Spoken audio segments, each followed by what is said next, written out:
Ang aming internasyonal na lipad, ang kauna-unahan mula Europa, ay tinanggihan ng lahat ng paliparan sa mundo. Ang Russia, ang China, at bawat bansang tinanong namin ay iisa lang ang sagot, hindi puwede. Sa sandaling iyon, nawalan kami ng pupuntahan sa himpapawid. Ngunit sa gitna ng kawalan, isang boses lang ang narinig namin sa kabilang linya. Ito ang NAIA, handa na kami. Bumaba na kayo. Ang isang pangungusap na iyon ay hindi lamang pahintulot sa paglapag.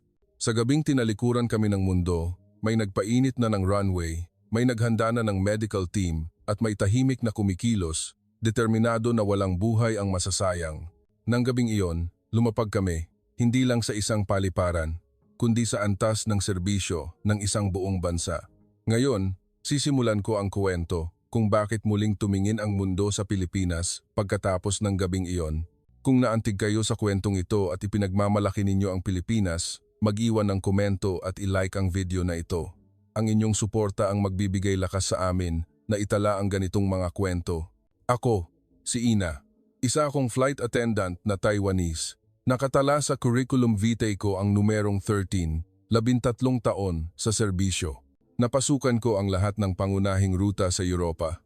Mula London, Paris, Frankfurt hanggang Moscow, wala akong hindi napuntahan. Taon-taon akong sumasailalim sa aviation safety education at halos kabisado ko na ang mga manual. Nakaranas na ako ng turbulence, lasing na pasahero at fire alarm sa loob ng eroplano. Kaya, tiwala ako sa sarili ko. Ano man ang mangyari, alam kong kailangan ko lang sundin ang manual. Ang trabaho ng isang flight attendant ay produkto ng pagsasanay. Kailangan kong manatiling kalmado, sundin ang tamang proseso at magbigay ng kapanatagan sa mga pasahero. Iyon ang paniniwala ko. Ngunit ng gabing iyon, nagsimulang mabasag ang lahat ng aking kasiguruhan. Ito ay isang long-haul flight na umalis mula Europa. Ang eroplano, lulan ang 314 na pasahero, ay maayos na lumilipad. Kasama ko ang mga junior flight attendant sa pag-check sa serbisyo, pagtingin sa mga pamilya na may maliliit na bata, at pagbibigay ng kumot sa ilang matatandang pasahero. Isa itong ordinaryong night flight hanggang sa sandaling iyon. Nang tumunog ang warning sound ng makina, halos 4 na oras na kaming lumipad. Una, inakala ko na sensor error lang ito. Nangyayari naman iyon. Ngunit iba ang simoy ng hangin mula sa cockpit. Iba ang tingin ng captain. May pinadala siyang mensahe at may pinakumpirma. Ang kasamahan ko sa jump seat sa tabi ko ay bumulong. May kakaiba. Iba ang aura. Umiling ako. Naisip ko na kinakabahan lang siya dahil sa kakulangan sa karanasan. Kung may natutunan man ako sa mahigit 10 taon sa trabaho, ito ay ang hindi dapat mauna ang crew na maalarma. Kalmado pa rin ang loob ng eroplano. Nanood ng pelikula, natutulog, walang nakakapansin ng anumang kakaiba. Ngunit alam ko, ang tensyon sa pagitan ng cockpit at ng jump seat, ang bigat na hindi ko maipaliwanag ngunit malinaw na nararamdaman. Dahan-dahan, pumasok sa isip ko ang kutob na, hindi ito malulutas ng manual. Sinasabi sa akin ng 13 taon kong karanasan, iba ito. Tinawag ako ng kapitan sa cockpit. Pagpasok ko, nakita ko ang ilang pulang ilaw sa instrument panel, mga warning light na hindi ko karaniwang nakikita. Kalmado niyang ipinaliwanag ang sitwasyon.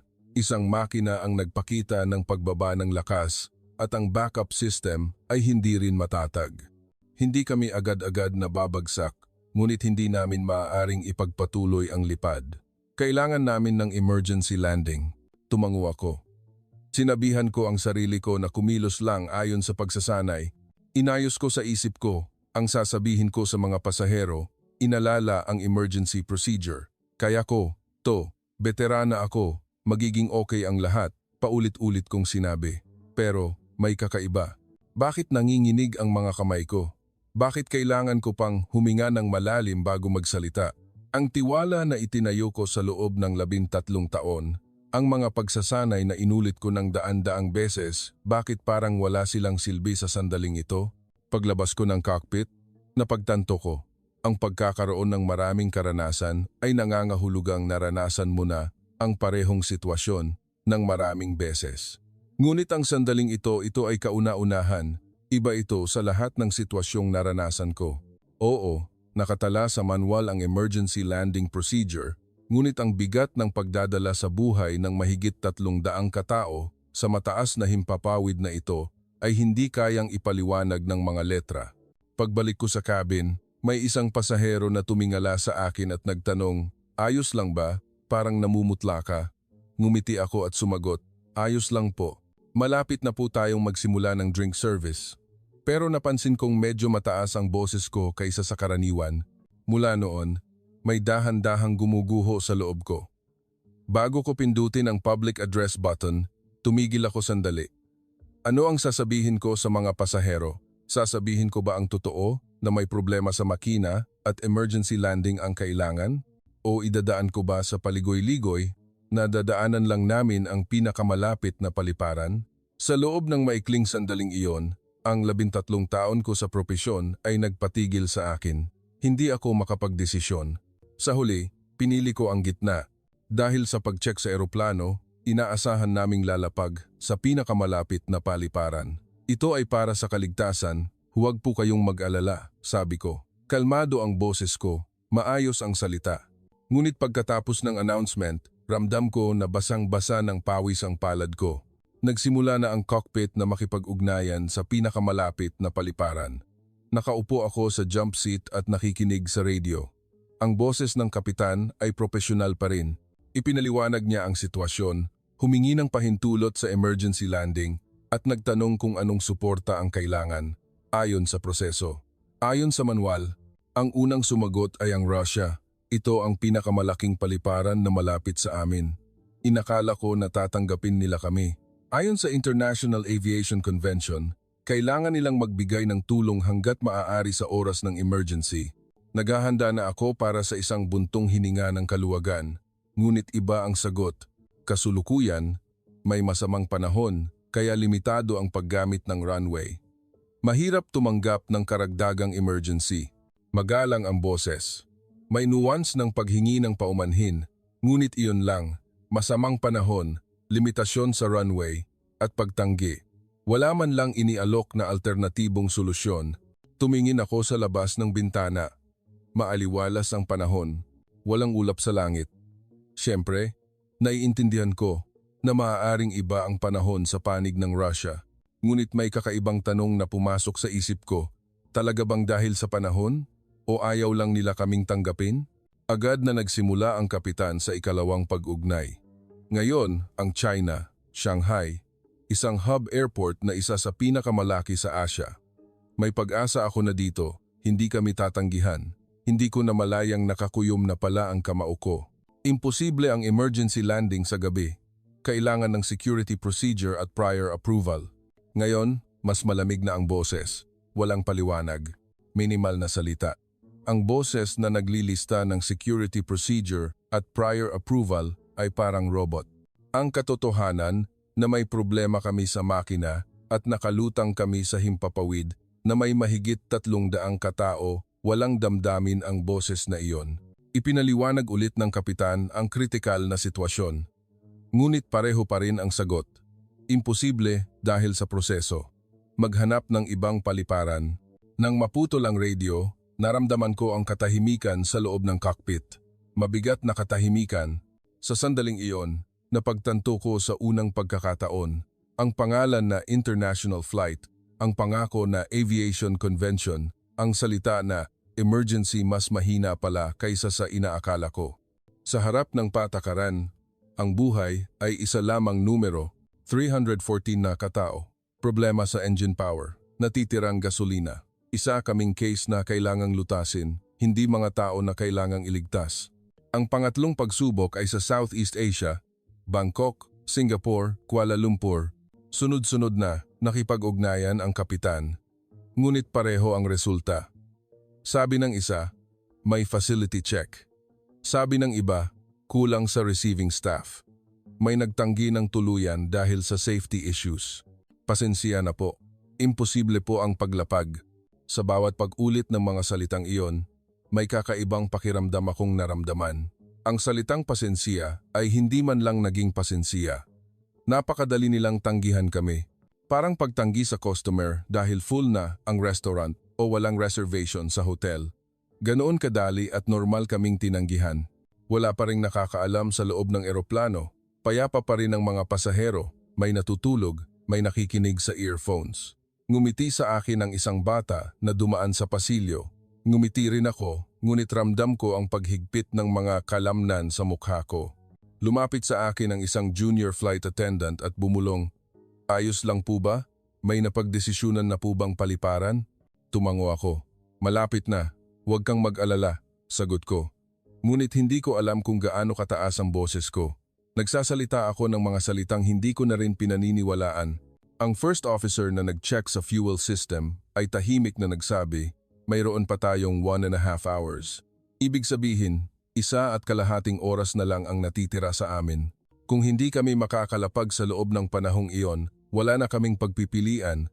Tinitigan ko ang dilim sa labas ng bintana. Ang walang katapusang karagatan, ang walang nakikitang langit.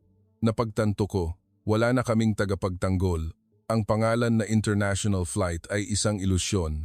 Ang aviation convention ay pangako lang sa papel. Walang lugar sa malawak na mundong ito na gustong panagutan ang buhay ng 314 na tao. Ang malamig na boses mula sa radyo ay umalingaw-ngaw sa aking tainga, "Pasensiya na po. Imposible po ang paglapag." Hindi ko alam na ganito pala kabigat ang mga salitang hindi puwede.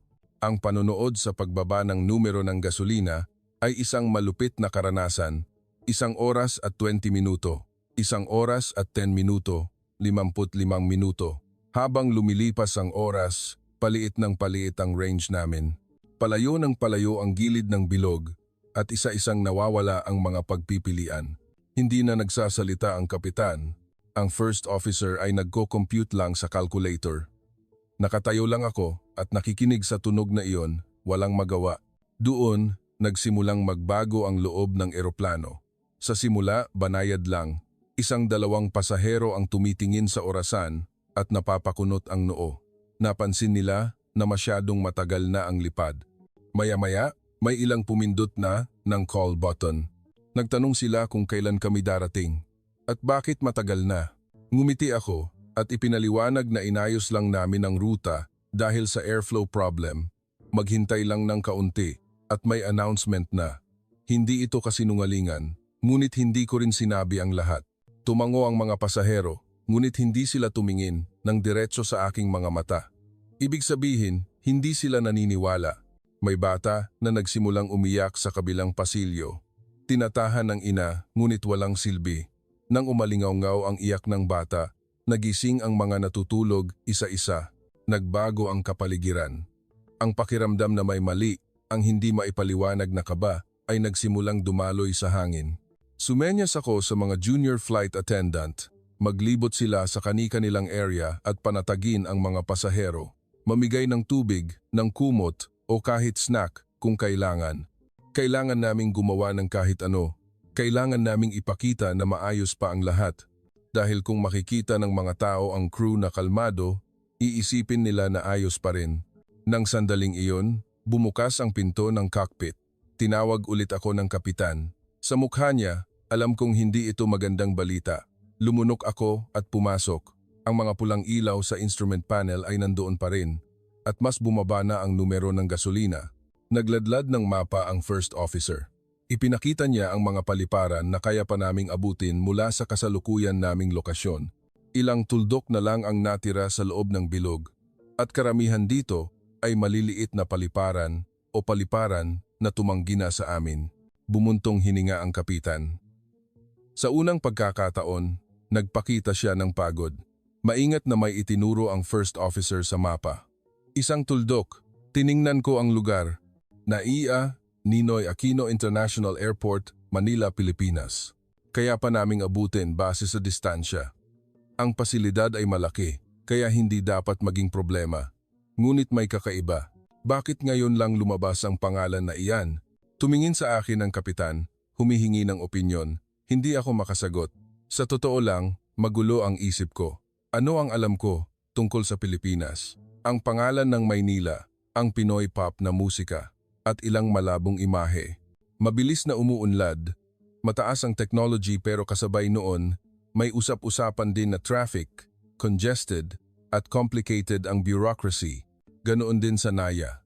Ang alam ko lang ay isa itong lugar na maraming flight na pumapasok.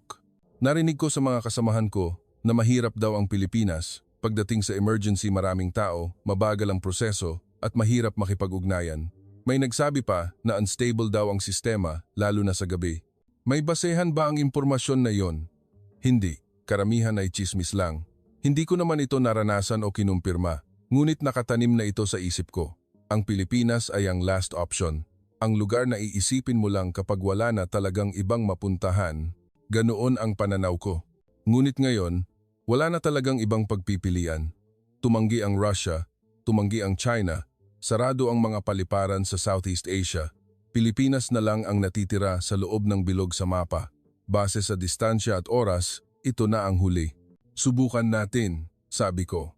Nagulat ako dahil mas kalmado ang boses ko kaysa sa inaakala ko. Tumango ang kapitan at kinuha ang radio. Narinig ko ang tunog ng pag-adjust ng frequency at katahimikan. Maikli, ngunit kasing tagal ng 1 oras na katahimikan, nagsimula na ang kapitan na makipag-ugnayan sa NAIA Control Tower. Problema sa makina, kailangan ng emergency landing, 314 na pasahero, 40 minuto na lang ang gasolina. Kalmado ang boses, ngunit punong-puno ng pagmamadali. Ramdam ko na ito na talaga ang huling hiling. Nakakuyom ang kamao ko habang nakatingin sa radio. Sana tanggapin kami, ipinanalangin ko sa isip ko. Huwag sana kaming tanggihan ng malamig tulad ng ibang bansa. Huwag sana nila kaming iwan dahil sa patakaran, sa proseso o sa security. 314 na tao ang nasa himpapawid ngayon. Kailangan lang namin ng lugar na mapaglalapagan. Iyon lang ang gusto kong marinig. May static sound mula sa radio at may boses ng lalaki ang lumabas. Malinaw at kalmadong boses. Kinumpirma ang sitwasyon. Ipadala ang inyong current position at code information. Napatigil ako sa paghinga. Hindi ito pagtanggi. Walang paghingi ng paumanhin, walang pagtanggi, walang negatibong salita. Bagkus, humihingi ng impormasyon. Ibig sabihin, nagpoproseso. Agad na ipinadala ng first officer ang datos. Ilang segundo ng katahimikan. Sobrang lakas ng kabog ng dibdib ko. Tiningnan ko sa labas ng cockpit ang junior flight attendant sa pwesto niya, ngunit sumenyas ako na bumaba siya. Walang dapat makaistorbo ngayon. Muling tumunog ang radio. Kinumpirma ang identity. Ito ang NAIA. Tumatanggap kami. Nang matapos ang isang pangungusap na iyon, nagbago ang hangin sa loob ng cockpit. Buntong hininga ng kaluwagan mula sa kapitan. Pumikit ang first officer at tumango. Nakatayo lang ako. Nakatingin sa radyo. Tumatanggap? Tumatanggap sila? Kami? Bakit napakadali? Ang ibang lugar ay nagbigay ng napakaraming dahilan. Panahon, seguridad, proseso, pasilidad. Lahat ng klaseng dahilan para tumanggi. Ngunit dito, iba. Kinumpirma ang sitwasyon, tinanggap ang impormasyon, at tumatanggap kami, ang sabi. Nagpatuloy ang radio. Ia-assign sa inyo ang runway 15. Ipadala namin ang inyong landing route. Ang medical team at maintenance team ay naka-standby. Bago pa matapos ang salita, nagbigay na ng susunod na instruksyon. Mabilis at tama. Bago pa kami humingi ng tulong, alam na nila kung ano ang kailangan at handa na sila. Nakatunganga lang ako. Nagpasalamat ang kapitan, ngunit ang boses sa kabilang linya ay walang emosyon. Parang normal lang, parang walang espesyal na nangyari, kundi ginawa lang ang dapat gawin. Nang maputol ang radio, may kakaibang emosyon akong naramdaman. Kaluwagan ba? Pasasalamat? O kahihiyan? Bakit ko inisip na ang Pilipinas ang last option? Bakit ko pinaniwalaan ang malabong prejudice bilang katotohanan? Bakit ko inakala na hindi kami tatanggapin ng bansang ito? Sinabihan ako ng kapitan na mag-anunsyo na sa mga pasahero. Tumango ako. Paglabas ko ng cockpit, nakita ko ang mukha ng mga junior flight attendant sa pasilyo, halo-halong kaba at pag-asa. Maikli akong nagsalita, lalapag tayo sa NAIA. May isa na nagtanong, NAIA? Pilipinas? Oh, sagot ko at pinindot ko ang public address button. Dahil sa pag-check sa eroplano, inaasahan naming lalapag sa Ninoy Aquino International Airport. Inaasahan ang pagdating sa loob ng 30 minuto. Huwag po kayong mag-alala. Nang matapos ang announcement, natahimik ang cabin. Pilipinas, NAIA, hindi nila inasahan ang lugar na iyon. May ilang napagaan ang loob, may ilang nagtataka, ngunit karamihan ay tinanggap na lang. Kahit saan, basta makalapag. Iyon ang ekspresyon ng mukha nila. Tumingin ako sa labas ng bintana. Sa dilim, may nakita akong malabong liwanag, ang coastline. Ang Pilipinas ay lumalapit. Sa ibabaw ng aking prejudice, sa loob ng isang boses na, tumatanggap kami, may bagay na nagsimulang umalog sa loob ko. Nang matanggap namin ang clearance mula sa NAIA, agad na pumasok ang signal ng pagbabago ng ruta. Nag-input ng bagong coordinate ang first officer. Dahan-dahang nagbago ng direksyon ang eroplano. Ang ayos ng mga bituin sa labas ng bintana ay unti-unting nag-iba. Nakaupo ako sa jump seat. Ramdam ang bawat banayad na paggalaw, ang pagbabago sa tunog ng makina, ang daloy ng hangin, mga pakiramdam na natutunan ko sa loob ng 13 taon. Ang kapitan ay nakatuon sa control panel. Tinitingnan ko ang likod niya at tahimik akong huminga. 30 minuto pa. Kailangan lang naming tiisin. Makakalapag kami. May medical team at maintenance team na naghihintay. Naiwasan namin ang pinakamasamang sitwasyon. Sinubukan kong pakalmahin ang sarili ko, ngunit narinig ko ang boses ng first officer. Iba ang tono niya kaysa sa dati. May halong pagtataka at pagkalito. Nang tanungin ng kapitan kung anong problema, tumahimik muna ang first officer bago sumagot. May kakaibang galaw na nakikita sa radar. Tumingin ako sa cockpit, pinalaki ng first officer ang screen. May ilang tuldok doon, mga eroplano. Ngunit ang kakaiba, lahat sila ay gumagalaw sa parehong direksyon. Parang nagtitipon sa isang lugar, Pilipinas. Maraming eroplano ang nagbago ng ruta patungo sa NAIA. Tulad namin, flight mula Europa, flight mula Amerika, at maging ang eroplano na mukhang galing sa Middle East lahat sila ay papunta sa NAIA. Siguro may iba't ibang dahilan. Problema sa panahon, sira sa eroplano, medical na emergency, ngunit iisa ang resulta. Lahat ay papunta sa Pilipinas. Nagsimulang magbilang ang first officer. 1, 2, 3, 7. Lahat ang eroplano sa screen. Kasama kami, 8. 8 eroplano ang papunta sa parehong paliparan, sa parehong oras. Hindi ako makapaniwala sa numerong iyon. Sa normal na sitwasyon, ano ang mangyayari? May holding instruction na ibibigay. Ang bawat eroplano ay kailangang umikot sa itinalagang altitude at maghintay ng turn. Ang control tower at ang cockpit ay mapupuno ng tensyon na radio communication. Sino ang unang lalapag? Ano ang fuel situation? Gaano kataas ang emergency level? Hindi maiiwasan ang kaguluhan. Ngunit ngayon, iba. May bagong instruksyon na dumating mula sa control tower. Ang aming eroplano ay kailangang manatili sa altitude na 3,000 metro. Ang speed ay aayusin sa 120 km (HH). Ang approach angle ay ipinadala kasama ang eksaktong coordinate. Sumunod ang kapitan sa instruksyon at may kakaibang nangyari. Ang iba pang tuldok sa radar screen ay gumalaw din. May nagtaas ng altitude, may nagbaba. Ang speed ay inayos din, ngunit hindi sila random. Eksakto, parang bawat isa ay kinuwenta. Bumulong ang first officer.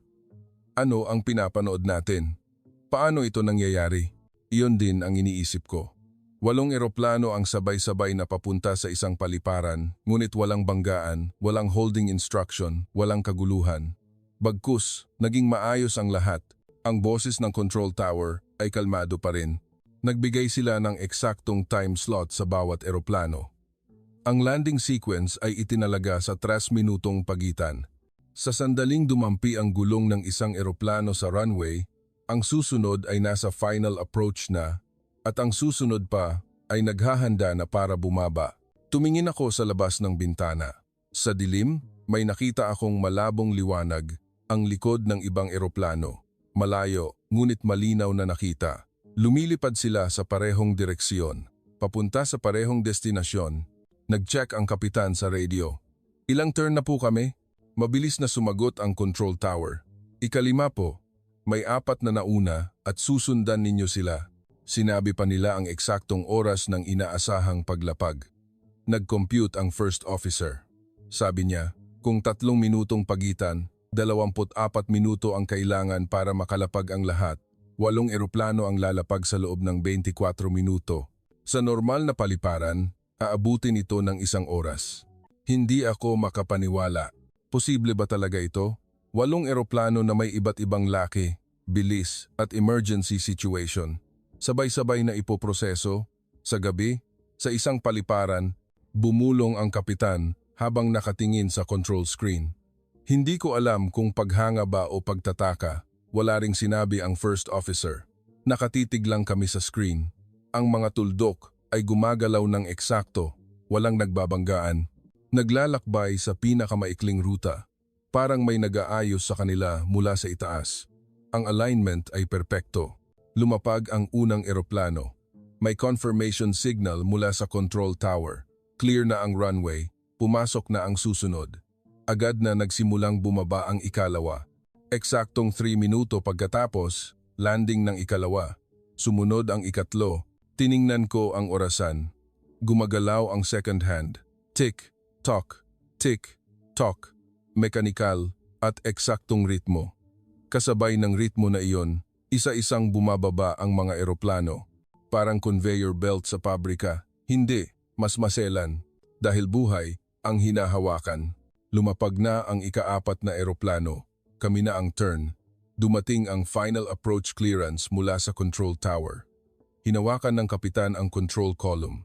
Dahan-dahang nagsimulang bumaba ang eroplano. Tiningnan ko ang seatbelt at inayos ang sarili ko sa jump seat. Nagsimulang makita ang naya sa labas ng bintana. Ang mga ilaw ay nakalinya ng maayos. Ang runway, ang taxiway, ang terminal lahat ay nasa tamang lugar. Walang bakas ng kaguluhan. Sa halip, mukha itong payapa. Parang isang ordinaryong gabi. Ngunit alam ko, sa sandaling ito, maraming eroplano ang papunta sa paliparan na ito. Bawat isa ay may kritikal na sitwasyon. Dapat ay magulo. Ngunit wala. Hindi. Sa totoo lang, nangyayari ang lahat ayon sa plano. Walang aberya, walang delay, walang pagkakamali. Tinitigan ko ang mga ilaw sa labas ng bintana at bumulong. Paano sila tumanggap ng ganito karaming eroplano ng sabay-sabay? Paano ito nangyayari? Nang dumampi ang eroplano sa lupa, naramdaman ko ang impact sa buong katawan ko. Hindi ito pisikal na impact. Ito ay tunog ng may nabasag sa loob ko. Ang lahat ng aking inaasahan tungkol sa paliparan, tungkol sa kritikal na sitwasyon, at tungkol sa Pilipinas na wasak. Kabanata 5, ang kapayapaan. Pagkatapos ng kagipitan, ang pagdampi ng gulong sa runway ay mas banayad kaysa sa inaakala ko. Siguro dahil sa kasanayan ng kapitan. Ngunit alam ko, hindi madali ang paglapag na may problema sa makina. Ang mga safety education na narinig ko nang walang katapusan sa loob ng 13 taon ay umikot sa isip ko. Ang mga sitwasyon na maaaring mangyari sa emergency landing, pagkawala ng balanse, pagputok ng gulong, pag-init ng brake. Ngunit walang nangyari. Ang eroplano ay dahan-dahang bumagal. Ang mga fire truck sa gilid ng runway ay naka-standby lang, hindi gumalaw, hindi kailangan. Tumingin ako sa loob ng eroplano. Kailangan kong i-check ang ekspresyon ng mga pasahero. Akala ko, mag-aalala sila dahil narinig nila ang salitang emergency landing. Iyak, dasal, hikbi. Iyon ang inaasahan kong marinig. Ngunit tahimik sa loob ng eroplano. Kakaiba ang katahimikan, may ilang pasahero na nakatingin sa labas ng bintana, ngunit walang mukha na takot. Sa halip, mukha silang gumaan ng loob. Magkahawak kamay ang isang matandang mag-asawa. At may isang babae na naglabas ng cellphone para i-check ang mensahe. Bakit walang natatakot? Katatapos lang namin mag-emergency landing dahil sa problema sa makina. Lumapag kami sa paliparan na hindi namin dapat puntahan, na hindi naka-schedule. Dapat ay magulo ito.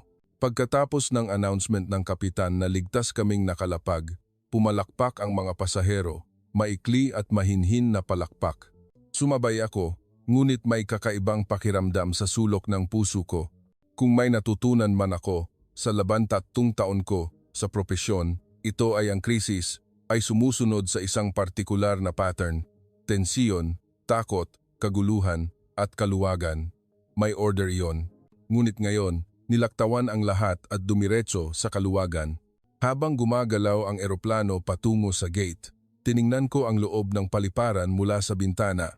Inasahan ko na magiging congested ito dahil maraming eroplano ang sabay-sabay na nag-emergency landing. Tatakbo ang mga tao, magiging abala ang mga sasakyan, at may maririnig na siren kung saan. Ngunit tahimik ang paliparan. May mga airport staff, medical staff, at maintenance crew, ngunit walang tumatakbo. Bawat isa ay nakatayo sa itinalagang posisyon, ginagawa ang itinalagang trabaho, parang nag-iensayo. Pagdating namin sa gate, may kumatok sa pinto ang isang airport staff, isang lalaking Pilipino. Malinaw siyang nagsalita sa Ingles. Gusto niyang i-check ang passenger manifest. May kailangan ba ng tulong? Mabilis akong sumagot. May 12 matatanda, 8 bata at 1 gumagamit ng wheelchair. Habang nag-input sa tablet ang staff, sabi niya, lahat ay handa na po. Naka-standby na ang wheelchair at may staff na nakatalaga para tulungan ang mga matatanda. Naghanda na rin daw sila ng snack at toy para sa mga bata. Paano niya alam? Ilang minuto pa lang kaming dumating. Parang alam na nila ang lahat bago pa kami dumating. Bumukas ang pinto. Nakita ko ang kabilang dulo ng boarding bridge. Mga tao na nakatayo sa eksaktong posisyon. Ang medical team ay sa kaliwa. Ang mga assistant ay sa gitna. Ang wheelchair ay sa kanan. Lahat ay nasa tamang lugar. Nagsimulang bumaba ang mga pasahero. Agad na nilapitan ng assistant ang gumagamit ng wheelchair at bumati sa Ingles, German at sa aking sariling wika, Taiwanese. Bawat matanda ay may assistant na kasama. Sa isang bata na malapit nang umiyak, lumuhod ang staff at binigyan ng maliit na teddy bear. Ang natitirang pasahero ay tahimik na pumila at naglakad. Walang sumisigaw, walang nagtutulakan. Dahan-dahan silang sumunod sa nauna sa kanila ng maayos. Habang pinapanood ko ang eksenang iyon, napagtanto ko. Hindi kami ang nagkokontrol. Ang system ang gumagabay sa mga tao. Ang invisible order, ang planong ginawa ng maaga, ay nagpapagalaw sa lahat ng natural. Nakaranas na ako ng 12-dosenang paliparan. Heathrow sa London, Charles de Gaulle sa Paris, Frankfurt. Lahat ay pareho. Malaki, komplikado, at minsan magulo. Nawawala ang mga tao, delay ang announcement, at hindi mahulaan ang waiting time. Ngunit dito, iba. Nangyari ang lahat sa tamang oras. Ang taong kailangan ay nasa tamang lugar, at ang bagay na kailangan ay inihahatid sa tamang sandali. Nang makapasok ako sa loob ng paliparan, tumigil ako. Malawak ang hall. Mataas ang kisame, malambot ang ilaw. May mga tao, ngunit hindi congested. At higit sa lahat, tahimik. Ang formula ng kritikal na sitwasyon ay hindi gumana dito. Sa lugar na dapat ay may kaguluhan, may kaayusan. Sa sandaling dapat ay may takot, may kapayapaan. Doon ko lang naintindihan. Ang nilapagan namin ay hindi lamang isang paliparan. Ito ay isang perfected system. Isang malaking makina na sumisipsip sa krisis, nag-aayos ng kaguluhan at gumagabay sa mga tao ng ligtas. Hindi, mas maselan kaysa sa makina. Narinig ko ang tunog ng may nabasag sa loob ko. Ang lahat ng aking pag-unawa sa paliparan, ang karanasan na itinayo ko sa loob ng 13 taon sa isang iglap na reset. Halos 30 minuto pagkatapos ng landing, may gulo sa likod ng eroplano. Tumakbo ako sa pasilyo. Isang lalaking pasahero ang nakahiga sa upuan, namumutla ang mukha at hirap sa paghinga. Ang babae sa tabi niya ay nagsalita ng nagmamadali. Bigla na lang daw siyang nahirapan huminga, seizure iyon. Ang takot na pinigilan niya sa buong flight ay sumabog pagkatapos ng landing. Hindi ito pambihira. Nakita ko na ang ganitong sitwasyon ng maraming beses sa loob ng 10 taon, ang mga tao na nagre-react pagkatapos ng krisis. Ang mga tao naguguho sa sandaling matunaw ang tensiyon. Nagmamadali akong kumuha ng oxygen mask. Huminga kayo ng dahan-dahan. Ayos lang po, ligtas na po tayo. Paulit-ulit akong nagsalita. Ngunit patuloy siyang humihingal. Nanginginig ang kamay at nawawala sa focus ang mga mata. Ang mga pasahero sa paligid ay nakatingin ng may kaba. Naisip ko na ito na ang tunay na problema. Nagtagumpay ang emergency landing, ngunit ang susunod na procedure ang mahirap. Kapag may emergency patient, kailangan kong tumawag ng ambulance, maghanap ng ospital, lutasin ang problema sa wika at gumawa ng documentation. Karaniwan, aabutin ito ng 1 oras. Sa panahong iyon, kailangang maghintay ang pasyente, ngunit bumukas ang pinto. Hindi airport staff, medical staff. 2 tao na nakasuot ng puti, may dalang stretcher, ang pumasok. Nagulat ako. Hindi pa ako humihingi ng tulong. Agad na lumapit ang medical staff sa lalaki. Walang salita. Hindi sila humingi ng paliwanag sa sitwasyon. Tiningnan lang nila ang pasyente. Kinapa ang pulso. Tiningnan ang mata at sinuri ang paghinga. Kasanayan at mabilis. Ang isa ay tumingin sa akin. Nagtanong siya sa Ingles. Kailan nagsimula ang attack? May alam ba kayong prior medical condition? Mabilis akong sumagot. Ngayon lang nagsimula. Hindi ko alam. Tumango ang medical staff at may sinabi sa radio sa Filipino. Hindi ko naintindihan. Ngunit alam kong instruction iyon. Agad na may dumating na assistant at nagdala ng passenger manifest at medical information. Tiningnan lang ng medical staff ang file at sinuri ulit ang pasyente. Handa na ang paglipat. Inilagay ang pasyente sa stretcher, ikinabit ang oxygen at inayos sa safety belt. Lahat ay hindi umabot ng 1 minuto. Nakatunganga lang ako. Pwede bang ganito kabilis? Sabi ng medical staff. Dadalhin namin siya sa ospital. May sasama ba? Itinaas ko ang kamay ko. Ako na. Responsibilidad ko bilang flight attendant. Tumango ang medical staff. Habang dumadaan sa inner passage ng paliparan, tiningnan ko ang paligid. Inasahan ko na congested ito. Ang mga pasahero ng ibang emergency flight, ang mga tao na papunta sa ospital, kaguluhan at pagmamadali. Ngunit bukas ang pasilyo. Hindi, mas maayos ito. May path na inilaan para sa amin. Ang ambulance ay naka-standby na. Bukas ang pinto at tumatakbo ang makina. May paramedic na nakaupo sa driver's seat. Pagkakita sa amin, lumabas siya at tinanggap ang stretcher. Sanay ang kilos, parang inulit na ng maraming beses. Sa loob ng ambulance, may isa pang medical staff, isang nurse. Nag-input siya sa recording sheet habang tinitingnan ang vital signs ng pasyente. Umupo ako sa tabi at pinanood ang nangyayari. Ang lahat ay tahimik, walang sumisigaw. Walang nagmamadali, ngunit ang lahat ay mabilis. Umalis ang ambulance. Hindi umalingaw-ngaw ang siren. Dahil gabi, bukas ang kalsada. Maayos na gumalaw ang sasakyan. Tiningnan ko sa labas ng bintana. Highway iyon. Ang mga ilaw ng kalye ay umaalis sa parehong agwat. Nagtanong sa akin ang nurse. Taga Taiwan ba ako? Flight attendant? Sumagot ako. Tumango ang nurse at ngumiti. Nagulat ka. Ano? Pero magiging okay din siya. Tumango ako. Ngunit iba ang iniisip ko sa loob ko. Oo, nagulat ako. Pero iba ang dahilan. Ang ikinagulat ko ay walang kaguluhan. Dumating kami sa ospital. Nakita ko ang pinto ng emergency room. Automatikong bumukas ang pinto at lumabas ang medical staff mula sa loob. Tinanggap nila ang stretcher at pumasok sa loob. Sumunod ako. Tahimik ang emergency room. May ilang pasyente, ngunit hindi syura. Bawat isa ay nakahiga sa espasyo na may partition. Kalmado ang galaw ng medical staff. Agad na inilagay ang pasyente namin sa bakanting bed. May dumating na doktor. Isang babae. Nagtanong siya sa Ingles. I-check namin ang kondisyon ng pasyente. Maghintay lang kayo sandali. Tumango ako at lumabas. Umupo ako sa waiting room. Plastic na upuan, ngunit hindi masakit. Sa pader, may information board, Filipino, Ingles, Chinese at iba pang wika. Doon ko lang napansin, wala akong sinulat na document, wala akong insurance check, wala akong pinakitang ID. Karaniwan, iyon ang unang gagawin, ngunit dito, walang humingi. Pasyente muna. Ang condition check muna, ang paggamot muna. Ang document ay pangalawa lang. Hindi, baka na proseso na sa ibang lugar. Halos 30 minuto pagkatapos, lumabas ang doktor. Sabi niya, stable na ang pasyente. Panic attack ang diagnosis. Pagkatapos, bigyan ng gamot. Bumalik na sa normal ang paghinga.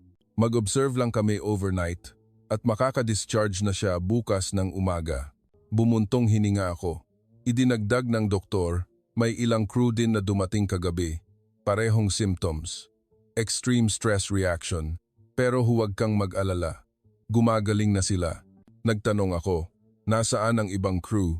Ngumiti ang doktor at sumagot, nasa pasilidad ng pahinga na sila siguro. Pasilidad ng pahinga? Nagtanong ako. Tumango ang doktor. Temporary facility na inihanda ng paliparan. Lugar kung saan makakapagpahinga ang mga crew.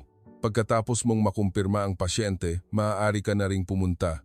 Hindi ko naintindihan. Pasilidad ng pahinga. Ano iyon? Ngunit hindi na ako nagtanong. Malalaman ko rin naman. Paglabas ko ng ospital, lumingon ako. Ang ilaw ng emergency room ay maliwanag pa rin. Sa loob, gumagalaw ang medical staff. Tahimik, kalmado, eksakto. Naisip ko, kapag may krisis ang bansang ito, hindi nila tinatanong ang bakit ka dumating. Ang alam lang nila ay ano ang dapat gawin ngayon. Ang pasyente ay hindi inuuri ayon sa numero, kundi ayon sa kondisyon. May narinig akong muling nabasag sa loob ko. Ang konsepto ng medical system, ang pamantayan ng emergency. Ang lahat ng natutunan ko sa Europa sa loob ng 13 taon ay nareset sa isang iglap. Ang sasakyan na umalis sa ospital ay hindi pumunta sa paliparan, kundi sa ibang lugar. Ipinaliwanag ng driver. Temporary facility para sa crew. Lugar kung saan makakapagpahinga kayo. Tumango ako habang nakatingin sa labas ng bintana. Inakala ko na hotel ito o guest house malapit sa paliparan. Ngunit iba ang destinasyon sa inaakala ko. Sa entrance ng gusali, may nakasulat sa Filipino. Hindi ko mabasa, ngunit sa ilalim, may Ingles. Pasilidad ng pahinga. Nakita ko na ang salitang iyon. May narinig na ako, ngunit hindi ko alam kung ano talaga.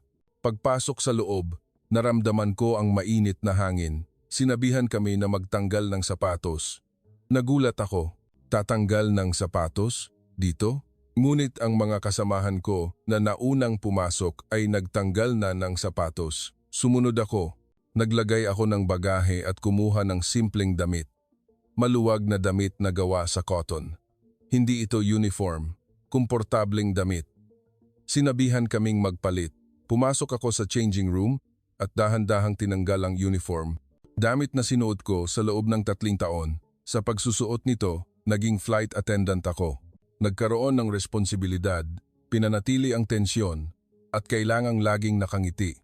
Ngunit sa sandaling tinanggal ko ang damit na iyon, parang may kasama itong natanggal, lumabas ako.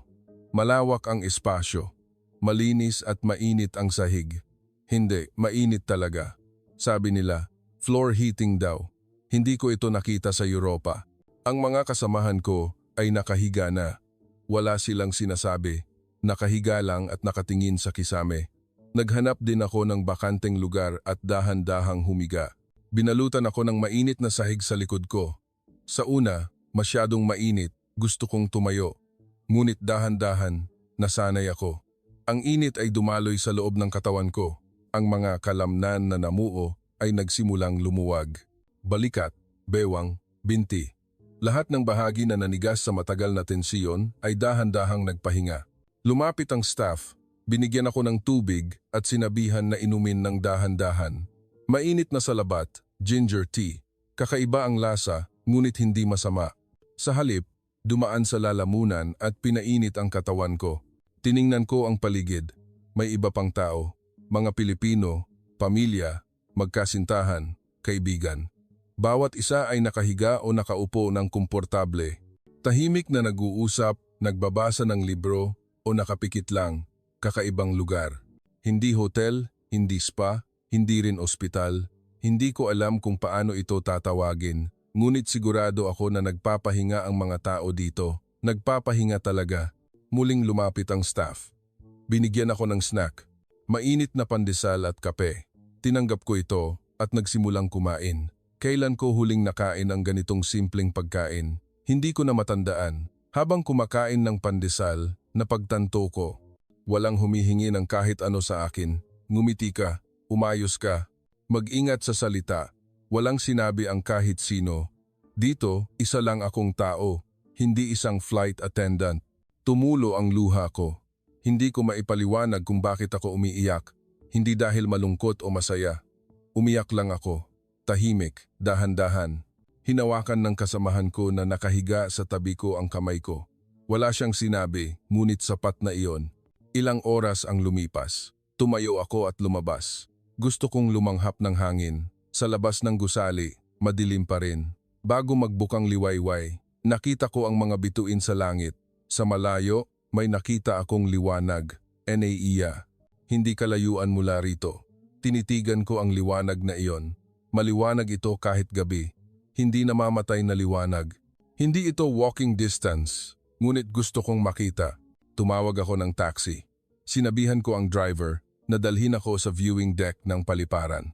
Tumango ang driver at umalis. Halos 10 minuto ang inabot. Nakarating kami sa viewing deck. Bukas ang pinto kahit gabi. May ilang tao. Nagpipicture. Nanonood. Tumayo ako sa harap ng glass window. Nakita ko ang isang bahagi ng NAIA, runway, terminal, machinery. Hindi huminto ang galaw kahit gabi. May mga eroplano na umaalis, lumalapag, at gumagalaw. Gumagalaw ang mga sasakyan. Nagkakarga ng kargamento, naglilipat ng bagahe. Nakita ko rin ang cleaning vehicle. Dahan-dahan itong gumagalaw sa tabi ng runway. Naglilinis sa gabi, para bukas ng umaga. Habang pinapanood ko ang eksena, naisip ko, hindi natutulog ang paliparan na ito. Hindi lang gumagana sa araw, kundi 24 oras sa parehong antas. Hindi bumababa ang kalidad dahil gabi. Hindi lumuluwag ang system dahil kaunti ang tao. Naalala ko ang ilang oras na nakalipas. 8 eroplano ang sabay-sabay na papunta sa paliparan na ito. Gabi iyon, oras na dapat ay magulo. Ngunit lahat ay naproseso ng eksakto. Walang banggaan, walang delay, walang pagkakamali. Ngayon ko nalaman na hindi iyon aksidente. Hindi ginawa ng paliparan na ito ang krisis na isang espesyal na pangyayari.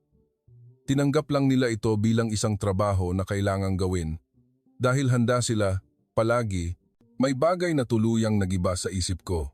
Ang prejudice ko tungkol sa Asian airport. Ang tsismis na mahina sa emergency. Ang salita na unstable ang system sa gabi. Lahat ay kasinungalingan. Hindi, ako ang naniwala sa kasinungalingan. Idinikit ko ang noo ko sa glass window. Malamig ang glass, ngunit mainit ang puso ko. Kahihiyan at respeto, ang halo-halong emosyon. Bakit hindi ko inisip na ang Pilipinas ay ganitong bansa? Bakit ko inisip na ito ang last choice? Kinuha ko ang cellphone ko. Nagpicture ako. Ang NAIA sa gabi. Ang hindi namamatay, hindi humihintong galaw. Kanino ko ipapakita ang litratong ito? Sa mga kasamahan ko, sa pamilya ko o sa sarili ko noon? Umalis ako sa viewing deck. Malamig ang hangin sa bukang liwayway, ngunit sariwa. Unti-unting lumiwanag ang langit. Malapit na ang umaga. Magsisimula ang bagong araw. Magbabago rin ako. Pagkatapos ng gabing ito, magbabago ang mata ko sa pagtingin sa paliparan. Magbabago ang pamantayan ko sa paghatol sa isang bansa. At higit sa lahat, magiging mas maingat ako sa aking prejudice. Nakabalik ako sa sarili kong bansa pagkatapos ng 3 araw. Hiniling sa akin ng headquarters ng airline na gumawa ng report, ang proseso ng emergency landing, ang safety measures para sa pasahero, ang aftercare process, isang standard document. Document na ginawa ko ng maraming beses sa loob ng 13 taon. Ngunit iba ito. Nakaupo ako sa harap ng desk, nakatingin sa blankong screen, ngunit hindi gumagalaw ang daliri ko. Ano ang isusulat ko? Engine malfunction, fuel situation, emergency communication. Hindi iyon ang importante. Isinara ko ang document. Nagbukas ako ng bagong document at nagsimulang magsulat mula sa umpisa. Hindi manual, kundi karanasan. Hindi numero, kundi emosyon. Hindi proseso, kundi pag-unawa. Hindi ginagawa ng Pilipinas ang krisis na isang espesyal na pangyayari. Iyon ang unang pangungusap. Napatigil ako sandali pagkatapos isulat ang pangungusap na iyon. Tama ba ang ekspresyon? Hindi ba masyadong subjective? Ngunit nagsulat ako ulit dahil tama ito. Mas naging mahaba ang report kaysa sa inaasahan. Ang sabay-sabay na processing ng control system ng NAIA. Ang agarang medical response ng medical staff. Ang pasilidad ng pahinga, ang hindi humihintong paliparan kahit gabi. Sinulat ko ang lahat. Sinubukan kong magsulat ng objectively, ngunit hindi maiiwasan ang damdamin. Nang isulat ko ang huling paragraph, nanginginig ang kamay ko. Handa lang sila. Hindi exception ang krisis, kundi variable, at ang variable ay nakalkula na. Hindi ito problema ng pasilidad. Lagpas na ito sa antas ng sistema. Ito ay kultura. Ipinasa ko ang report. Pagkatapos ng 2 araw, tinawag ako ng boss ko. Pagpasok ko sa office, nakita ko ang report sa ibabaw ng desk. Tiningnan ako ng boss ko sandali at nagtanong, "Ito ba talaga ang lahat ng naranasan mo?" Tumango ako. Sinabi ko, "Hindi ko pa nasulat ang lahat. May mga bahagi pa na hindi maipaliwanag ng salita." Bumuntong hininga ang boss ko. "Sige, tatanggapin ko ang report." Pero sinabihan niya akong huwag masyadong mag-ingay sa ibang crew. Hindi ko naintindihan. Masyadong maingay? Bakit maingay ang pagkuwento sa nakita ko? Ngunit wala akong sinabi. Hindi rin naman sila maniniwala. Hindi ito maiintindihan ng taong hindi nakaranas. Nakita ko ang mga kasamahan ko sa restroom. Lahat sila ay nagtanong ng pareho, "Kumusta ang Pilipinas? Nakakatakot ba? Nagkaroon ba ng aberya?" Sumagot ako, "Hindi nakakatakot." Sa halip, naramdaman ko na mas ligtas ako. Nagtataka ang mukha ng mga kasamahan ko. May isa na nagtanong, "Talaga? Asian airport pa naman." Nakita ko sa tanong na iyon ang sarili ko noon. Ang sarili ko na napagkamalan ang prejudice bilang katotohanan. Ang sarili ko na pinalitan ang tsismis ng karanasan. Tahimik akong nagsalita. Hindi dahil Asian, kundi dahil Pilipinas. Kailangan mong maranasan ang pagkakaiba na iyon para maintindihan mo. Hindi ito maipaliwanag ng salita. May ilang tumango, ngunit may ilang nagdududa pa rin. Ayos lang, darating din ang araw na malalaman nila. Lumabas ang susunod na flight schedule. London, pamilyar na ruta. Sa briefing, sinabihan ko ang mga junior flight attendant, "Huwag kayong magpapanik kung may emergency. Maraming options kaysa sa inaakala ninyo." Nagtanong ang isang junior, "Anong options po?" Sumagot ako, "Naiya, Pilipinas. Kung may problema sa himpapawid sa Asia, huwag kang mag-atubili. I-consider ang NAIA. Handa sila." Nagsulat ang mga junior. Habang pinapanood ko sila, naisip ko, ganyan dahan-dahan magbabago ang lahat. Isa-isa, isang karanasan. Pagkatapos ng 1 linggo, nagkaroon ng internal meeting sa airline. Talakayan tungkol sa emergency landing protocol. Umattend ako. Maraming opinyon ang lumabas. Pagpapahusay ng fuel management, pagpapabuti ng communication system, pagpapalawak ng alternate airport list. Nang dumating ang turn ko, nag-propose ako. Isama ang NAIA sa pinakamataas na prioridad ng emergency landing para sa buong Asia-Pacific route at idagdag ang kaso ng medical system at airport operation ng Pilipinas sa education process ng crew. Natahimik ang conference room. May isang executive na nagtanong, "Kailangan ba talagang gawin iyan? Hindi ba sapat na ang existing European airport?" Sinabi ko ang karanasan ko. Ang sabay-sabay na processing ng 8, ang 3 minutong pagitan ng landing, ang agarang medical assistance. Ipinaliwanag ko sa pamamagitan ng numero. Tumango ang executive, "Pag-aaralan namin. Sapat na iyon para sa akin." Ang pag-aaral pa lang, simula na. Umuwi ako at binuksan ang drawer ng desk ko. Nandoon ang litrato ng NAIA, ang litrato na kinunan ko sa bukang liwayway. Ang hindi namamatay na liwanag. Inilagay ko ang litrato sa frame at inilagay sa desk ko. Sa bawat umaga na papasok ako sa trabaho, titingnan ko ang litratong iyon at maaalala ko na ang paliparan ay hindi lamang lugar kung saan lumalapag at umaalis ang eroplano. Ito ay espasyo kung saan ipinapakita ang tindig ng isang bansa.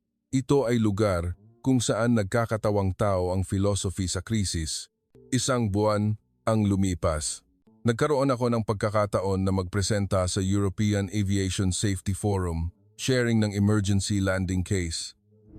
Nagpresenta ako ng karanasan ko sa NAIA. Halos 100 ang dumalo, mga flight attendant at pilot mula sa iba't ibang bansa.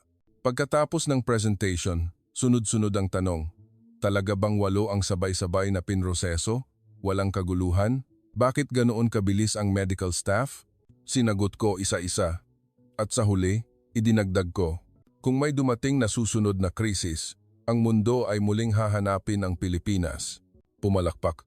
Hindi ko alam kung palakpak ba iyon ng pag-ayon o skeptical na palakpak, ngunit ayos lang. Natanim na ang binhi.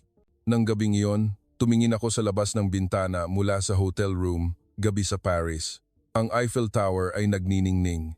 Magandang lungsod, Mahal ko ang lungsod na ito, ngunit alam ko na ngayon, magkaiba ang kagandahan at efficiency. Magkaiba ang history at system. Kinuha ko ang cellphone ko, hinanap ko ang website ng NAIA. Ang real-time flight information ay nakadisplay. Ngayon, may mga eroplano pa rin na umaalis at lumalapag. Bukang liwayway pa lang sa Pilipinas. Ngumiti ako. At ang katotohanan na alam ko ang isang bagay. Kung may dumating na krisis ulit, alam ko kung saan ako pupunta. Hindi ako mag-aalala dahil handa ang Pilipinas. Palagi. Sinasabi ko ngayon, simula ng araw na iyon, nagbago ang pamantayan ko sa pagtingin sa paliparan. Nagbago ang pamantayan ko sa paghatol sa isang bansa. Nakaranas ako ng isang gabi na mas mabigat kaysa sa bigat ng 13 taon kong career. At naniniwala ako, darating ang araw na matututunan ng buong mundo ang pamantayan na ito. Kung paano hindi gawin ang krisis na isang espesyal na pangyayari, kung ano ang prepared system. Kung ano ang kaligtasan na nagkakatawang tao bilang kultura. Ipinakita iyon ng Pilipinas. Sa akin, at darating ang araw, sa mundo, mga kaibigan, hanggang dito na lang ang kwento natin ngayon. Sa pamamagitan ng kwento ni Ina, ang flight attendant na Taiwanese, nakita natin ang isa pang mukha ng Pilipinas na hindi pa natin alam. Ang NAIA ay hindi lamang pasilidad, kundi ang philosophy mismo ng bansa kung paano harapin ang krisis. Kung sa tingin ninyo ay nakatulong ang video na ito, suportahan ninyo kami sa pamamagitan ng like button at mag-subscribe at i-turn on ang notification. Ang inyong interes ang magbibigay lakas para gumawa kami ng mas magandang kuwento. Abangan ang susunod na kuwento. Ipagpapatuloy namin ang pagkuwento ng tunay na Pilipinas na ikinagulat ng mundo. Nang gabing iyon, hindi kami lumapag sa isang paliparan. Ito ay sa antas ng serbisyo na ipinapakita ng isang bansa. Isang gabi na ipinaalam sa akin kung gaano kahina ang 10 taon kong karanasan na nakabatay sa maling paniniwala. Ngayon, tatapusin ko ang kwento na itinuro sa akin ng gabing iyon tahimik, ngunit mas malakas kaysa sa kahit ano. Ang last choice. Iyon ang inakala ko. Ngunit ang narinig ko mula sa lugar na iyon ay ang sobrang kalmadong boses na, handa na kami. Gaano karaming determinasyon at pagmamalaki, at ang hindi mabilang na pagsisikap ng mga tao ang nakapaloob sa isang pangungusap na iyon. Ang NAIA na nakita ko mula sa viewing deck sa Bukang Liwayway ay tuluyang nagpawi sa prejudice ko tungkol sa Asian Airport. Ang emosyon na halo-halong kahihiyan at respeto ay hindi ko malilimutan habang buhay. Ang pasilidad ng pahinga na pinuntahan namin, ang mainit na sahig, ang masarap na salabat at ang oras na walang humingi ng kahit ano. Sa sandaling tinanggal ko ang uniform, parang natanggal din ang baluti ng pagiging flight attendant. Doon, binigyan kami ng pahinga bilang tao, na ang unang dapat ibigay sa taong nasa krisis ay hindi patakaran o proseso, kundi isang mainit na lugar at isang tasa ng tsaa. Ang simple ngunit esensyal na kabaitan na iyon ay nagpaiyak sa akin.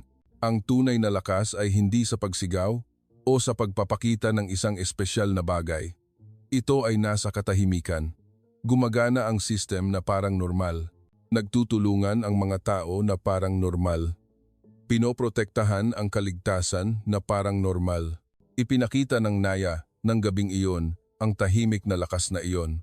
Ang hindi paggawa sa krisis na isang espesyal na pangyayari, kundi ang paggawa lang ng dapat gawin ng tahimik ngunit perpekto. Ito ay kultura na lagpas sa manual. Ngayon, malinaw kong naririnig ang boses sa radio. Ito ang NAIA, handa na kami, bumaba na kayo. Ang isang pangungusap na iyon ay hindi lamang pahintulot sa paglapag. Ito ang pinakamapagkakatiwalaang kamay ng kaligtasan na inabot ng isang bansa. Hindi na kailangan pang sabihin, pagkatapos ng araw na iyon, ang pangalan ng NAIA ay naitala sa Emergency Landing Protocol ng airline sa pinakamataas na prioridad. Sa inyong lahat na nanonood ng kuwentong ito, baka ang ating pang-araw-araw na buhay ay pinoprotektahan din ng mga tao na sumusuporta sa lipunan sa hindi nakikitang lugar at nagpapainit ng runway. Huwag sana nating balewalain ang isang mahalagang bagay dahil sa surface information o lumang paniniwala. Itinuro sa akin ng gabing iyon na ang dapat talagang pagkatiwalaan ay nasa tahimik na trabaho. Sa desk ko ngayon, may nakadisplay na litrato ng Naiya sa bukang liwayway. Ito ay ang hindi kailanman namamatay na liwanag. Isang lighthouse na gumagabay sa akin tuwing naliligaw ako ng daan at alam ko, kung may krisis ulit ang mundo, handa ang bansang iyon, tahimik at tiyak, sa lugar na hindi natin alam. Hanggang dito na lang ang kwento ngayon. Kung naantig ang puso ninyo sa kwentong ito, paki-like at mag-iwan ng komento. At ang subscription ay imbitasyon para sa susunod na kwento. Maraming salamat sa inyong muling pagdalaw.